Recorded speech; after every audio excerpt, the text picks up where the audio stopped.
할렐루야. 7월 19일 수요일 원포인트 큐티 가운데 오신 여러분들을 주님의 이름으로 사랑하고 축복합니다. 오늘 하나님께서 우리에게 주신 말씀은 창세기 7장 1절에서 12절까지의 말씀입니다. 창세기 7장 1절에서 12절까지의 말씀, 다 같이 한 목소리로 읽도록 하겠습니다. 여호와께서 노아에게 이르시되 너와 내 온 집은 방주로 들어가라. 이 세대에서 내가 내 앞에 의로움을 내가 보았음이니라. 너는 모든 정결한 짐승은 암수 7씩, 부정한 것은 암수 2씩을 내게로 데려오며 공중의 새도 암수 7씩을 데려와 그 씨를 온 지면에 유전하게 하라. 지금부터 7일이면 내가 40주야를 땅에 비를 내려 내가 지은 모든 생물을 지면에서 쓸어 버리리라. 노아가 여호와께서 자기에게 명하신 대로 다 준행하였더라. 홍수가 땅에 있을 때에 노아가 600세라.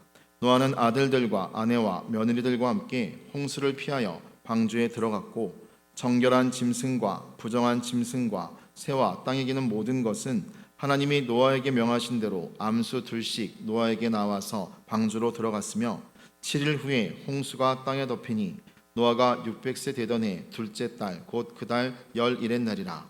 그날에 큰 기품의 샘들이 터지며 하늘의 창문들이 열려 40주야를 비가 땅에 쏟아졌더라. 아멘. 이 시간 의로움을 보았음이니라 라는 제목으로 담임 목사님께서 큐티 인도해 주시겠습니다.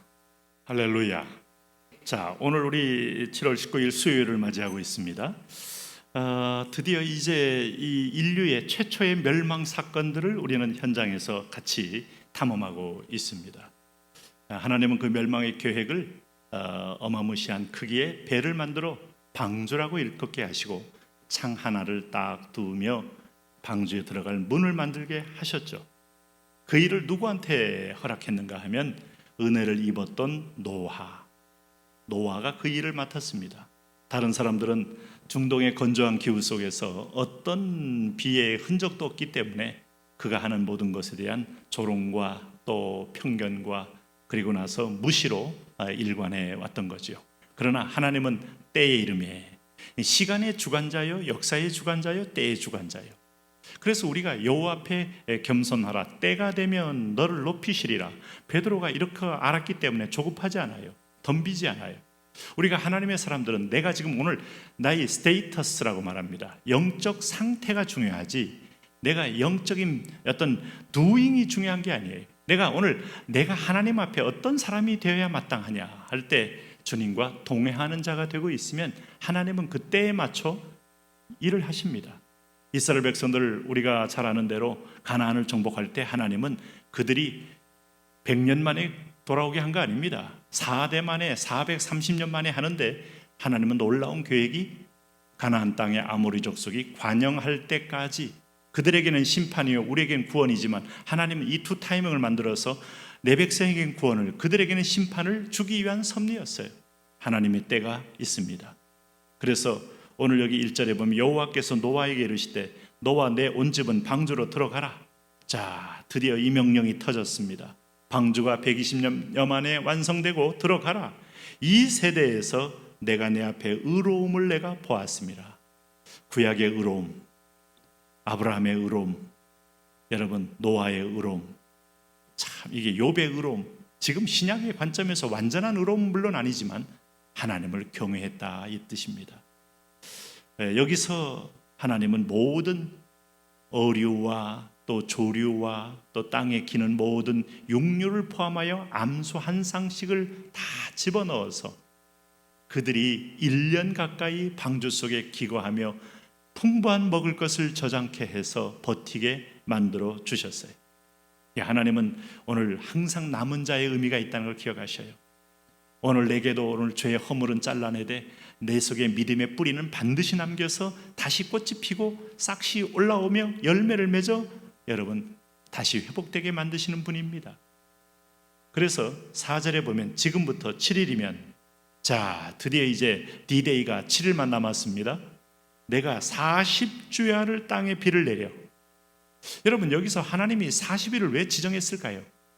이때부터 우리는 40이라는 의미가 성경에 일관되게 상징적으로 등장하는 것을 깨닫게 됩니다.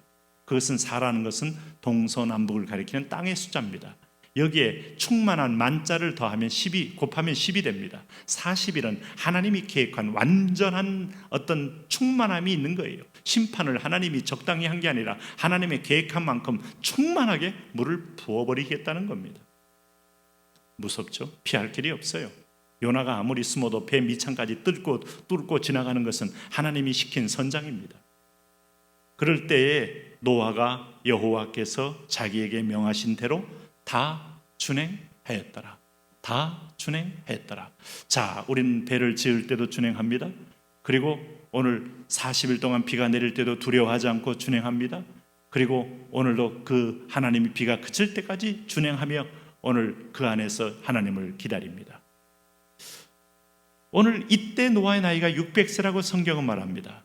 오늘 아들들과 아내와 며느리들과 함께 홍수를 피하여 방주에 들어갔다고 말합니다. 노아의 가족입니다. 노아가 여호와를 경외하면서 그 패밀리는 온통 하나님의 은총 아래 들어갔고 하나님을 경외하는 것을 놓치지 않았다 하는 의미가 숨어 있어요. 그 믿음의 자녀만 구원받는 거예요. 하나님은 가라지는 하늘에 흔들어서 날려보내고 알곡은 그대로 거두어 방주에 들여보내듯이 들여보낸 겁니다.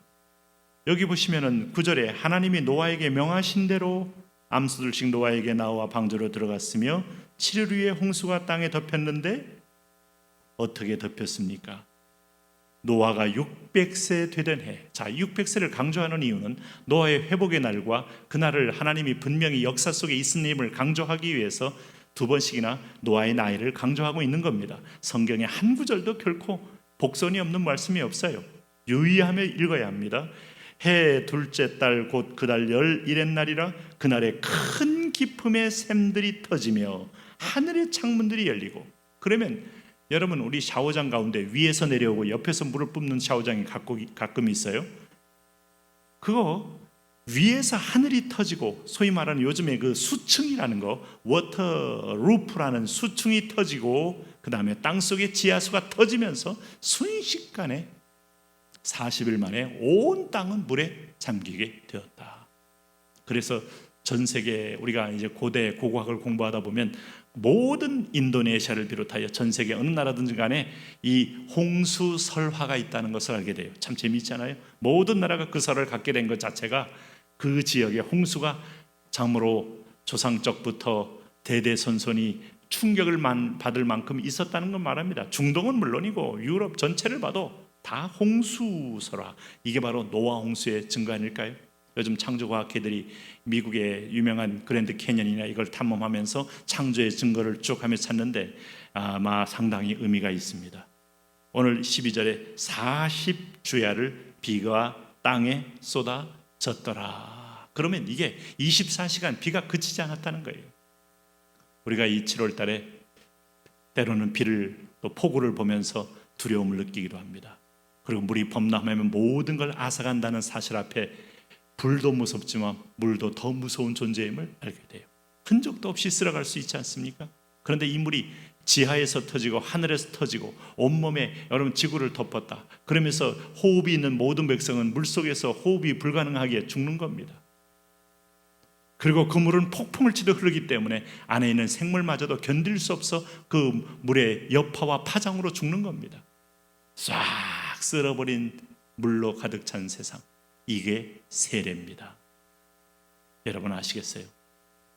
베드로후서 3장 6절에서 베드로는 이 말씀을 기억하면서 그때 세상은 물의 넘침으로 멸망하였으되 라고 말하는데, 우리가 죄의 세력들, 하나님을 떠난 것들, 허물들, 하나님 앞에 얻은 아주 더러운 냄새 풍기는 것들이 씻겨져 나가야 돼요. 그래서 세례는 물속에 들어가서 옛적 자아가 죽는 겁니다. 하나님 몰랐던 내가 죽는 겁니다. 그리고 물속에서 나오면서부터 하나님을 향하여 산자로 거듭나는 겁니다. 그런데 세례를 받았다고 해놓고 여전히 옛적인 것에 취향을 두고 그래 뿌리를 내리고 계속 가고 있다면 그것은 하나님이 제2의 세례를 줄 수밖에 없는 거죠. 오늘도 우리의 목표와 삶은 분명합니다. 오늘도 세례받은 자답게 이 하나님은 지구촌을 거룩한 세례로 바꾸어서 하나님 경외하는 세력을 그 물 위에서 띄운 거예요. 물은 죽음을 주지만 하나님의 순종받은 사람에게는 방주처럼 물 위에 떠서 살게 만드는 효과가 있는 거예요. 똑같은 주님의 날이지만 우리에게는 혼인잔치의 축제의 날이고 믿지 않는 자에게는 심판의 날이 되는 겁니다. 하나님, 주님의 때에 우리가 축복의 자녀로 설 수 있도록 날마다 동행하게 하여 주옵소서. 예수님 이름으로 기도합니다. 아멘.